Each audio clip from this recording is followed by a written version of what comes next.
20 Nisan 2018 günü Doğu Türkistan ile Kazak eyaleti Tarbakatayili Dörbiljin ilçesinde 6.000 Kazak Türk'ünün tutuklanıp zindanlarda işkence altında olduğu, tutuklananlar arasında Dörbiljin ilçesi eski kaymakamı 80 yaşındaki Kavuken Bey'in de olduğu, tutuklananların çocuklarının yetimhanelere götürüldüğü bildirildi.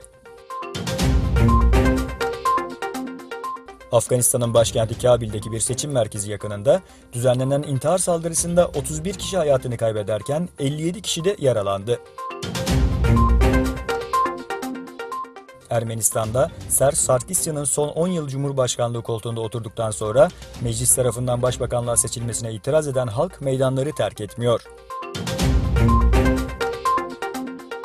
Cumhurbaşkanı Recep Tayyip Erdoğan, NTV kanalında katıldığı bir programda Türkiye ile Yunanistan arasında gözaltında tutulan askerlerin takas edilmesi önerisinde bulundu. Erdoğan'ın takas teklifine Yunanistan Cumhurbaşkanı Pavlopoulos'tan olumsuz yanıt geldi. Fransa Cumhurbaşkanı Emmanuel Macron, İran ile 2 Nisan 2015'te imzalanan nükleer anlaşmadan daha iyi bir seçenek bulunmadığını belirterek, ABD Başkanı Trump'ı anlaşmadan tek taraflı olarak çekilmemesi konusunda uyardı. 23 Nisan Ulusal Egemenlik ve Çocuk Bayramı başta Türkiye olmak üzere ABD ve Avrupa'nın çeşitli ülkelerinde kutlanıyor. Çocuk yurdun temelidir. Bu toprakların geleceği çocuklarımızdır. 23 Nisan Ulusal Egemenlik ve Çocuk Bayramınız kutlu olsun.